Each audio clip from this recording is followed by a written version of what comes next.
¿qué hacemos con el planeta? Que no es poca cosa. Por Dios, es la única casa que tenemos y le estamos perdiendo. Pablo Solón es director de la Fundación Solón. Hola Pablo, ¿qué tal? Buenos días. Mucho gusto, Ramón. Un Encantado. placer de estar aquí conversando contigo. Yo antes, hace un instante, Pablo, yo me preguntaba quién había ido representando al Estado boliviano, al gobierno actual. Bueno, que en realidad no sé si han tenido tiempo para hacer maletas y viajar hasta Belén para proponer, para mostrarle al mundo la propuesta boliviana en materia de combatir los rigores del cambio climático. No sé si eso ha sido posible. Si usted tiene alguna información al respecto, se lo agradecería mucho, Pablo. Bueno, sí, el anterior gobierno, Luis Arce, sí envió lo que se conoce como la tercera contribución nacionalmente determinada. Lo hizo pocas semanas antes de la conferencia de cambio climático que se inauguró el día de ayer aquí en Belén. O sea, formalmente uno encuentra la propuesta de Bolivia en el sitio web de las Naciones Unidas para el Cambio Climático. ¿Qué dice la propuesta del anterior gobierno? Que es la propuesta del Estado boliviano, ¿no? Lo que plantea fundamentalmente es que eh, va a promover la reducción de la deforestación siempre y cuando haya cooperación internacional. Ese es el mensaje. Yo soy muy crítico a esta propuesta porque si bien es importante la cooperación internacional, nosotros tenemos que frenar la deforestación porque estamos destrozando nuestra propia casa. El año pasado se quemaron 1,5 millones de hectáreas. Somos el país que en relación a su superficie boscosa más ha deforestado en el mundo, en el planeta. Y las cifras han ido escalando desde el año 2019. Y ahora va a ser muy importante conocer qué dice el nuevo gobierno, porque eh, hasta ahora se ha escuchado hablar de ampliar la frontera agropecuaria. Eso significa más deforestación. Eh, y estamos muy preocupados porque mientras se ha aceptado que, por ejemplo, continúe el Ministerio de Minería, hasta ahora está en duda si va a haber un Ministerio de Medio Ambiente.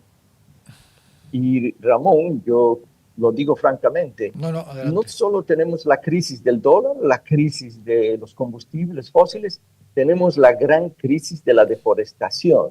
Y esto no se va a arreglar con dólares. Una vez que uno quema 1,5 millones de hectáreas, como se hizo el año pasado, para recuperarlas, son 50 años, 60 años. El costo es muchísimo más alto de todo lo que estamos hablando en términos de subsidios a la gasolina o del dólar. Y eso lo estamos quemando. Y esa es una de las principales causas del calentamiento global del planeta.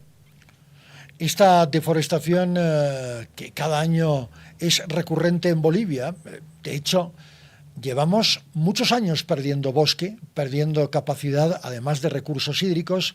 Es un país que tiene una gran riqueza natural, pero que se está inmolando, porque esa es la realidad. Es un país que se inmola permanentemente cada año, normalmente en época invernal. Revertir esta situación es muy difícil, usted lo ha dicho bien claro. La reconstrucción de un bosque, de un territorio forestal, es muy difícil, puede demorar entre 50 a 100 años y ese tiempo ya no lo tenemos. De hecho, el planeta ya no tiene tiempo para seguir esperando. Efectivamente, esta es la gran tragedia que se está viviendo. Eh, y lamentablemente la conferencia de aquí de Belén de cambio climático no va a ser una gran novedad con medidas muy radicales, ni para enfrentar los combustibles fósiles, que son la otra causa de las emisiones de gases de efecto invernadero, ni para enfrentar la deforestación. Eh, en la conferencia ya se ve un discurso que a mí me preocupa mucho, es el discurso de la adaptación. Es decir, hemos fracasado, nos resignaremos, el planeta está yendo a calentarse de una forma que nunca la habíamos visto, entonces ahora tenemos que adaptar, ver cómo nos acomodamos a sobrevivir.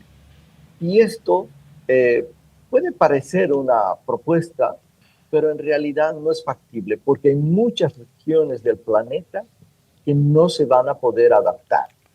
Un ejemplo para la audiencia, yo me acuerdo haber participado de una reunión donde el presidente de una isla, de Tuvalu, organizó su reunión de gabinete bajo el agua para mostrar a todo el planeta que si seguía el calentamiento global, su país desaparecía totalmente y quedaba sumergido. Entonces él decía, ¿de qué adaptación estamos hablando? Nuestros nevados no se van a adaptar, van a quedar diezmados por el calentamiento del planeta. O sea, ¿y qué significa perder los nevados? Significa perder fuentes de agua que se van a escurrir, significa calentar mucho más la tierra, significa cambiar el curso de los ríos voladores, periodos de sequía mucho más prolongados en algunos momentos y en otros de tormentas totalmente extremas. Y esto ya está causando unos daños muy grandes. La presidenta de uno de los países caribeños dijo, miren, en el fondo de adaptación que se ha creado ya hace varios años, apenas hemos juntado 800 millones de dólares. 800 millones de dólares.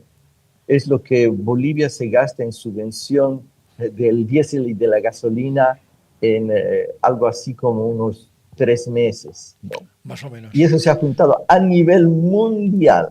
Y ella dice, solo el impacto del huracán que golpeó el Caribe hace unas pocas semanas ha tenido un impacto económico de 7.000 millones de dólares solo en mi país. No hablemos del resto de los países caribeños. Entonces, el tema de los fondos para la adaptación son ridículos hasta el momento. Se habla de una adaptación, pero también se habla de una actitud negacionista, que es la del gobierno de los Estados Unidos y en particular del presidente Donald Trump. ¿Cómo se hace allá en la cumbre climática de Belén para lidiar con este tipo de reacciones del gobierno de los Estados Unidos? Y no sé cuán importante es la presencia de su delegación allá, ya que desconoce la administración Trump la existencia probada, real, científica del cambio climático. Es muy grave. El tema que tú tocas es que sobre todo lo negativo, además, hay quienes niegan que hay el problema. Es el caso del gobierno norteamericano. Cierto. Pero en la misma línea está el gobierno de Milei. De Milei, o sea, sí. O sea, tenemos gobiernos de ultraderecha que empiezan a negar el cambio climático. No es que dicen que tenemos que adaptarnos al cambio climático porque ya no hay nada que hacer, tenemos que resignarnos, sino esto no existe. Pero la realidad es que existe y golpea gravemente a poblaciones norteamericanas, a veces porque se dan los tornados muy grandes que muy se vulnerables este también, año, sí. Temas de inundaciones de ríos, pero lo niegan. La visión del negacionismo es nada puede entorpecer la actividad económica y hablar de cambio climático implica ponerle freno a ciertas actividades económicas, gastar más dinero en estudios de evaluación de impacto ambiental, ponerle límites a ciertas industrias extractivas, y esto no se debe hacer porque lo principal es la economía y hacer que ésta crezca. Y yo creo que esa es la locura. Creo que toda economía tiene que asumir que existe dentro de la naturaleza. Es un subcomponente de la naturaleza y no puede actuar sin respetar los ciclos vitales de la naturaleza. Puede haber minería, pero una minería que acaba devastando las fuentes de agua, transformando el curso de los ríos, es una minería que no debe existir. porque está afectando los ciclos vitales del planeta. Ahora, en términos de rentabilidad para el mundo en general, pero sobre todo para los países desarrollados, el cambio climático es gasto. Y para los países en vías de desarrollo, el cambio climático puede ser una gran oportunidad de inversión. Porque se habla mucho de la huella verde, ¿verdad? De la posibilidad de contar con un sello de certificación verde para aquellas industrias de estos países en vías de desarrollo de Bolivia que cumplan con según qué cánones de producción acordes con su presencia en un ámbito natural, en esa naturaleza a la que usted hace referencia, Pablo.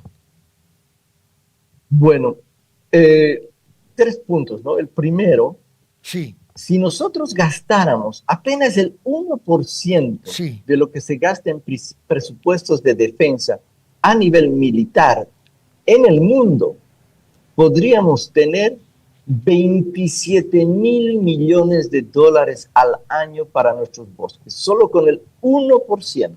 O sea, dinero en el sector público existe, pero hoy día, ¿a dónde está yendo? ¿Está yendo al clima o está yendo a la guerra, a la muerte?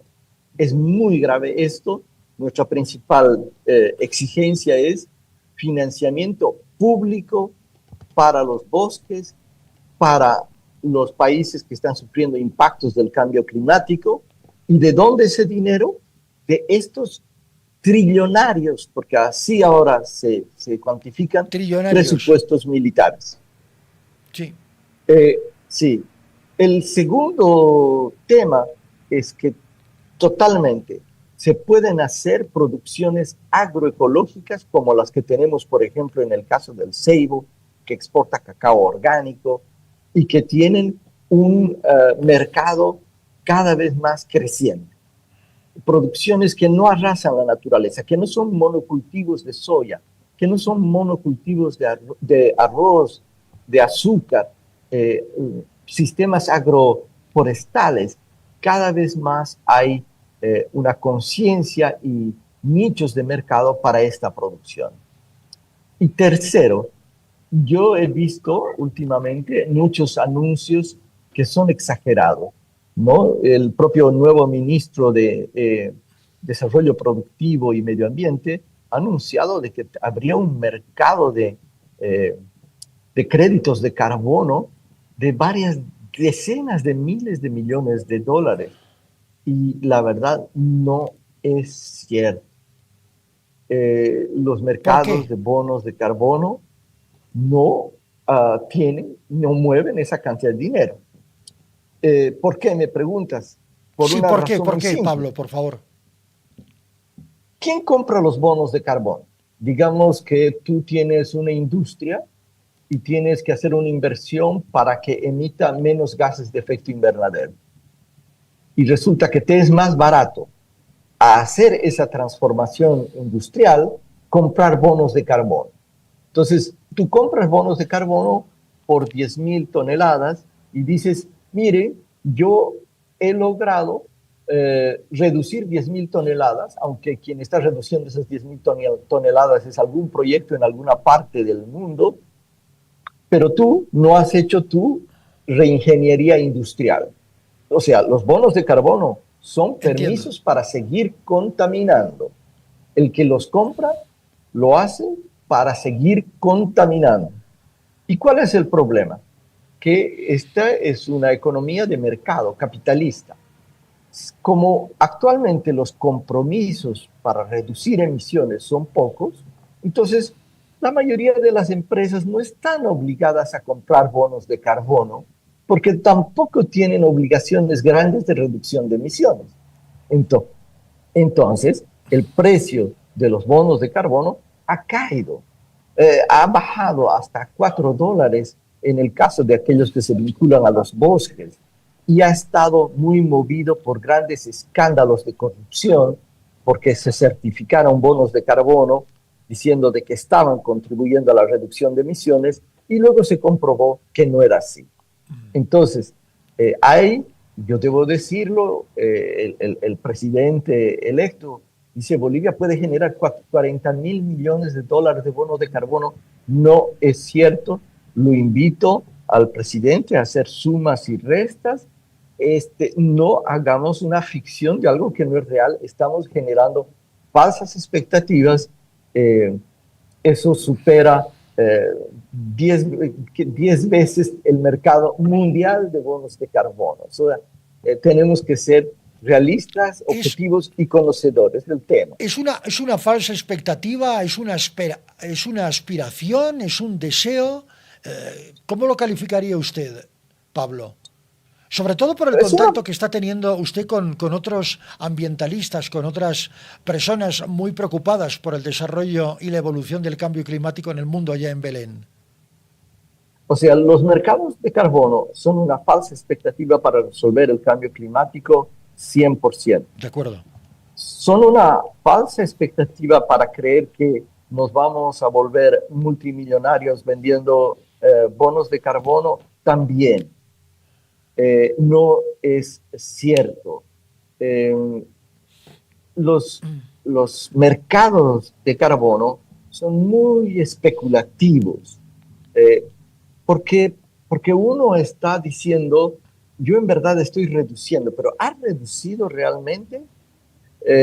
Verificar eso, comprobarlo y demostrarlo, se ha visto a lo largo ya de más de 2 décadas que es algo muy complicado, y todos los informes muestran de que han habido muchas irregularidades, incluso hasta la circulación de certificados de reducción de emisiones que eran falsos, que habían sido hackeados.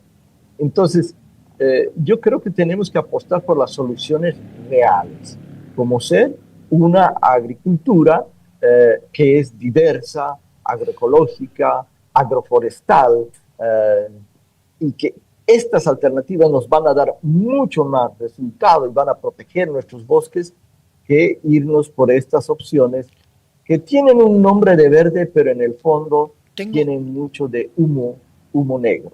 Humo negro que no puede, o que de hecho se está utilizando también por ciertos sectores agroindustriales, particularmente del Oriente, cuando se habla de la aprobación. Yo no sé si está en análisis, porque esto tendría que revisarlo en alguna comisión de la Asamblea Legislativa, la posibilidad de un nuevo evento de transgénicos justamente para el desarrollo de la agroindustria en el oriente del país. ¿Esto es evidente, Pablo? ¿Tienen ustedes alguna información sobre esto? Sí, evidentemente lo que quiere la agroindustria es que se legalicen y se autoricen nuevos eventos transgénicos. Actualmente en Bolivia, legalmente solo hay un evento transgénico que es un transgénico de la soya que fue aprobado en la época del gobierno de Carlos Mesa. De Carlos Mesa al final, ¿no? En las postrimerías. Sí. ¿Perdón? Después, el gobierno de Evo Morales lo que hizo fue dejar pasar, dejar hacer. Entonces, actualmente en Bolivia ya están las semillas transgénicas de manera ilegal. Y el resultado es que no han cambiado la productividad de las diferentes producciones, sean de soya, sean de maíz, sean de algodón. Entonces, uno tiene que decir, ¿de qué nos están hablando? Su principal argumento para ir a los transgénicos es, si entran, vamos a producir más. La respuesta es, pero ya han entrado en casi un 80%, hay un estudio que dice 90%, y resulta que no han dado resultado. ¿Por qué? Porque, ojo, un transgénico requiere un uso muy grande de pesticidas, de agrotóxicos. Entonces, el tema del transgénico está muy ligado al uso de venenos químicos. Nosotros queremos un mayor uso de estos agrotóxicos.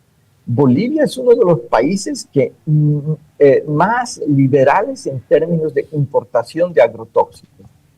Y más transgénicos, más veneno en el plato, en la comida. Entonces, ¿hay otras opciones? Claro que hay otras opciones.